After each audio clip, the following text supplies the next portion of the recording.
പറഞ്ഞാൽ നുഖിത ഫീ ഖൽബിഹി നുഖ്തത്തുൻ വാഹിദ, അവന്റെ ഹൃദയത്തിൽ ഒരു കറുത്ത പുള്ളി വരും. രണ്ട് കളവ് പറഞ്ഞാൽ രണ്ട് പുള്ളി വരും. നമ്മുടെ ഹൃദയം ക്ലിയർ ആവണം. ഹൃദയം ക്ലിയർ ആവുക എന്നത് തന്നെ സ്വർഗം കിട്ടാൻ കാരണമാണ്. പലപ്പോഴും നമ്മൾ കേട്ടതാണല്ലോ മുത്തുനബി മുഹമ്മദുർ റസൂലുള്ളാഹി.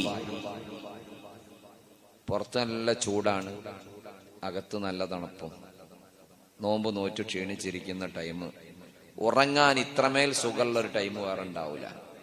സ്വലാത്ത് ഉറക്ക ചൊല്ല, എന്നാൽ ഉറക്ക് പൊയ്ക്കോളും. പിന്നെ ഇബ്ലീസ് മുമ്പ് ചെയ്തൊരു അഗ്രിമെന്റ് ഉണ്ട്, ഒരു ഉറപ്പ്. എന്താണ്? ലഉഗ്വിയന്നഹും അജ്മഈൻ, ഒരൊറ്റൊന്നിനും വിടാതെ ഞാൻ പഴപ്പിക്കുന്നതാണ് ഇബ്ലീസ് അള്ളാഹിനോട് പറഞ്ഞത്.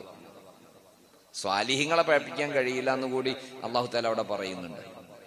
അപ്പൊ ഇബ്ലീസിന്റെ പണി എന്താണ്? നമ്മളെങ്ങനെങ്കിലും പഴപ്പിക്കാം. എന്തെങ്കിലും ഒന്ന് പറഞ്ഞ് നമ്മളൊന്ന് നന്നായി തീരുമെങ്കിൽ അതില്ലാണ്ടാക്കാൻ ഇബ്ലീസ് പരമാവധി ശ്രമിക്കും. അതിന്റെ പ്രഥമ ഭാഗമാണ് ഉറങ്ങുക എന്ന് പറയുന്നത്. ഇൽമിന്റെ മജ്ലിസിൽ പെട്ടെന്ന് ഉറക്കം വരും, അത് ഇബ്ലീസിന്റെ പണിയാണ്. സ്വലാത്ത് ഉറക്ക ചൊല്ലിയാൽ ഉറക്കം പൊയ്ക്കോളും. സയ്യിദുനാ റസൂലുള്ളാഹി സ്വല്ലല്ലാഹു അലൈഹി വസല്ലം സഹാബത്തിനോട് ചോദിക്കുന്നുണ്ട്, സ്വർഗത്തിൽ കയറിയ സ്വർഗത്തിന്റെ അഹിലുകാരനായ ഒരാളെ കാണാൻ പൂതിയുണ്ടോ? നമ്മളോടിപ്പോ ചോദിച്ചാൽ നമുക്ക് പൂതി ഉണ്ടാവൂലേ സ്വർഗത്തിൽ കയറിയ ഒരാളെ കാണാൻ? അവരെല്ലാരും പറഞ്ഞുണ്ട്. ആ വഴിക്ക് നടന്നു വരുന്ന ഒരു സാധാരണക്കാരനായ വളരെ സാധുവായ ഒരു സ്വഹാബിയെ ചൂണ്ടി അദ്ദേഹം സ്വർഗാവകാശിയാണ്. മറ്റൊരിക്കലും മുത്തനബി സയ്യിദുനാ മുഹമ്മദ് റസൂലുള്ളാഹി സ്വല്ലല്ലാഹു അലൈഹി വസല്ലം സ്വർഗാവകാശിയെ കാണണോ? ഇദ്ദേഹം തന്നെ ഇത് വീണ്ടും ആവർത്തിച്ചു. കൂട്ടത്തിൽ ഒരു സ്വഹാബിയുടെ ഒരു എന്താ പറയാ ക്യൂരിയോസിറ്റി, ഒരു ജിജ്ഞാസ. എന്ത്?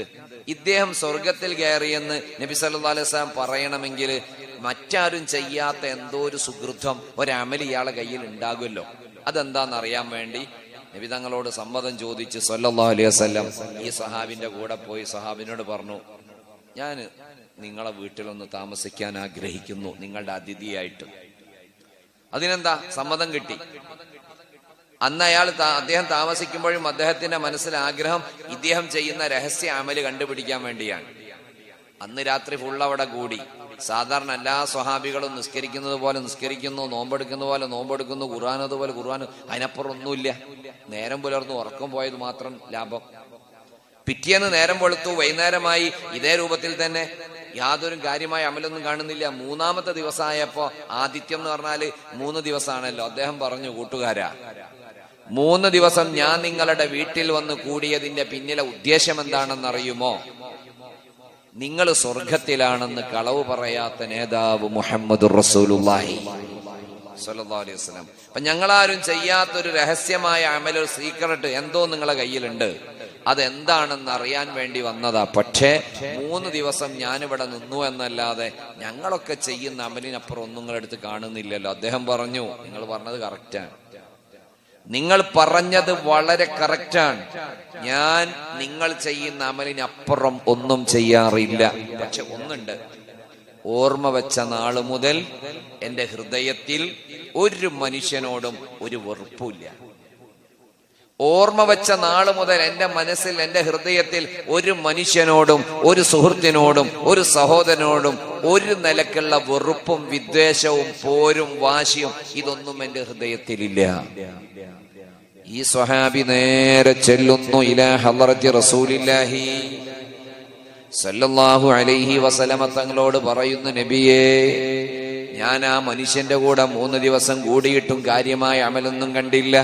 ഇന്ന് അയാള് പറയുന്നത് ആരോടും വെറുപ്പില്ല എന്നത് മാത്രമാണ്. അധികമായി എന്തെങ്കിലും ഉണ്ടെങ്കിൽ അദ്ദേഹം പറയുന്നു.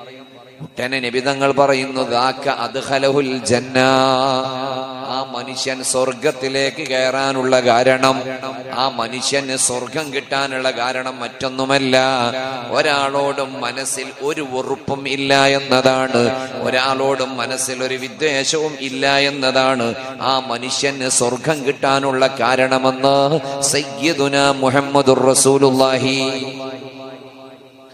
ഇവിടെയാണ് മുസ്ലിങ്ങളായ ഞാൻ ചിന്തിക്കേണ്ടത്, ആണുങ്ങൾ ചിന്തിക്കേണ്ടത്, പെണ്ണുങ്ങൾ ചിന്തിക്കേണ്ടത്.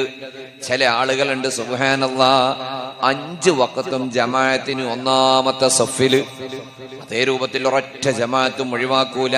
ജമാഅത്ത് ഒഴിവാക്കുന്ന ഒരു സൽക്കാരത്തിന് പോകൂല, ജമാഅത്തിന് ഒഴിവാകുന്ന ഒരു കല്യാണത്തിന് പോകൂല. മതപരമായ ചിട്ടയിലാണ് ജീവിതം. എല്ലാ ദിവസവും ദുഹാ നിസ്കാരം 8 റക്അത്ത് തന്നെ നിസ്കരിക്കുന്ന ഉമ്മമാർ, വിത്ർ 11 മുടങ്ങാതെ നിസ്കരിക്കുന്നവർ, എല്ലാ മാസവും 3 ദിവസം വെളുത്ത വാവിന് നോമ്പ് നോൽക്കുന്നവർ, എല്ലാ തിങ്കളും വ്യാഴവും പരമാവധി നോമ്പ് ഒഴിവാക്കാത്തവർ, ഇങ്ങനെ അല്ലാഹനെ പേടിച്ച് ഒരു ജുസ് ഖുർആൻ ഓതാത്തൊരു ദിവസം അവരെ ജീവിതത്തിലില്ല. ഇങ്ങനെ ജീവിക്കുന്ന ചില മനുഷ്യരുണ്ട്. ചിന്തിച്ചു വെച്ചോളൂ സഹോദരങ്ങളെ. പക്ഷേ സ്വന്തം അയൽവാസിയോട് മിണ്ടിയിട്ട് 3 കൊല്ലമായി, സ്വന്തം അനുജനോട് മിണ്ടിയിട്ട് 2 കൊല്ലമായി, സ്വന്തം ജേട്ടന്റെ മുഖത്ത് നോക്കിയിട്ട് 6 മാസമായി, തന്റെ വീട്ടിൽ നിന്ന് നടന്നു പോകുന്ന വഴിയിലെ വീട്ടുകാരന്റെ മുഖത്ത് നോക്കിയിട്ട് 8 മാസമായി. ഇങ്ങനെ മറ്റുള്ളവനോട് നിസാരമായ വിഷയങ്ങളുടെ പേരിൽ അകന്നു നിൽക്കുന്നവർ, പിണങ്ങി നിൽക്കുന്നവർ, അങ്ങനെ ജീവിക്കുന്ന മനുഷ്യരുണ്ടോ? അവരോടാണ് ഇന്നത്തെ എന്റെ സംസാരം. അള്ളാഹു നമ്മളെയൊക്കെ നന്നാക്കി തരട്ടെ. ഒരുതരം ഈഗോയുടെ ലോകത്താണ് നമ്മൾ ജീവിക്കുന്നത്. ആരും തോറ്റുകൊടുക്കാൻ തയ്യാറല്ല, ആരും ഒന്ന് താന്നു കൊടുക്കാൻ തയ്യാറല്ല, ആരെ മുമ്പിലും ഒന്ന് തലകുനിക്കാൻ തയ്യാറല്ല. മൻ തവാളഅ റഫഅഹുല്ലാഹ്.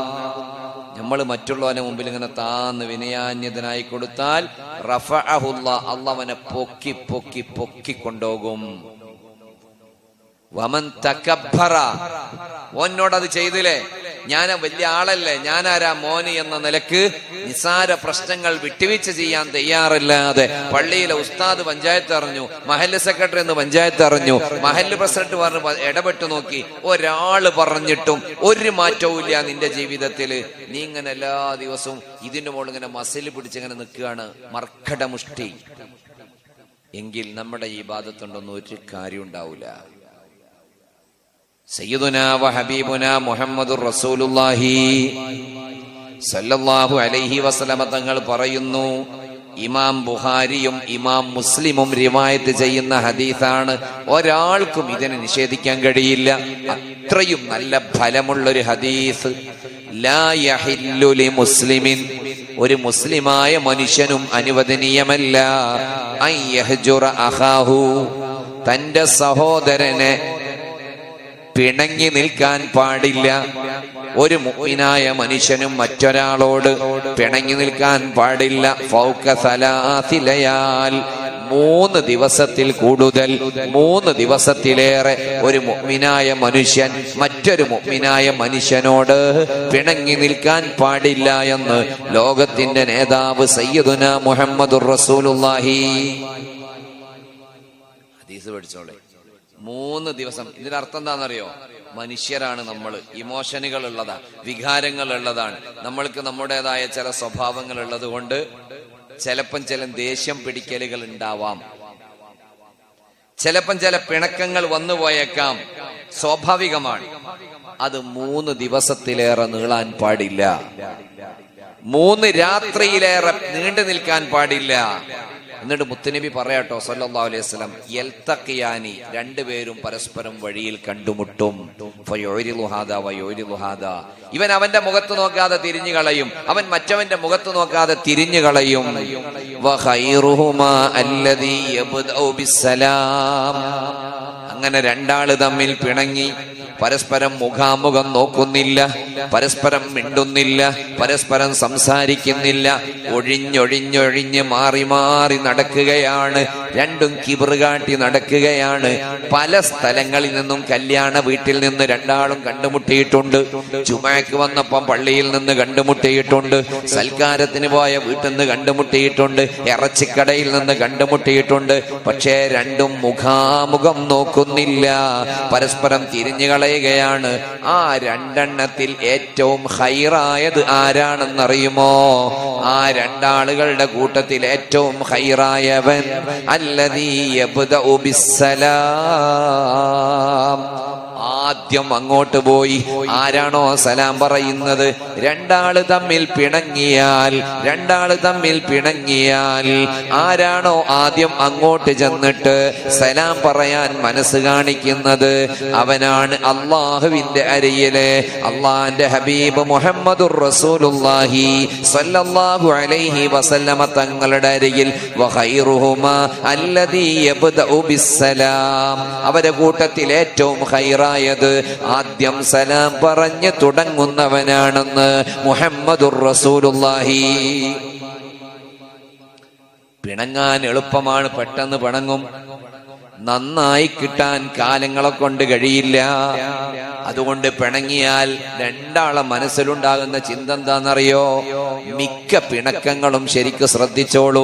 രണ്ടാള് തമ്മിൽ പിണങ്ങിയാൽ രണ്ടാളുടെ ഉള്ളിലും ഓനൊന്ന് ഇങ്ങോട്ട് വന്ന് അവനൊന്ന് ഇങ്ങ് വന്ന് സലാം പറഞ്ഞാൽ അങ്ങോട്ട് മിണ്ടായിരുന്നു, അവനൊന്ന് ഇങ്ങോട്ട് വന്ന് ചിരിച്ചു കിട്ടിയാൽ അങ്ങോട്ട് ചിരിക്കായിരുന്നു എന്നാണ് രണ്ടാളെ മനസ്സിലും. പക്ഷെ അങ്ങോട്ട് പോയി ചിരിക്കാൻ നമ്മുടെ ഈഗോ സമ്മതിക്കുന്നില്ല, അങ്ങോട്ട് പോയി ചിരിക്കാൻ നമ്മുടെ കിബർ അനുവദിക്കുന്നില്ല. അങ്ങനെ വരുമ്പോൾ ആദ്യം കിബർ മാറ്റിവെച്ചിട്ട് സലാം പറയുന്നവൻ ആരാണോ അവനാണ് രണ്ടാളെ കൂട്ടത്തിൽ ഏറ്റവും ഖൈറെന്ന് ലോകത്തിന്റെ നേതാവ് മുഹമ്മദുർ റസൂലുള്ളാഹി. ഹദീസ് വലിയ ഗൗരവമുള്ള ഹദീസാണ്. നമ്മളത്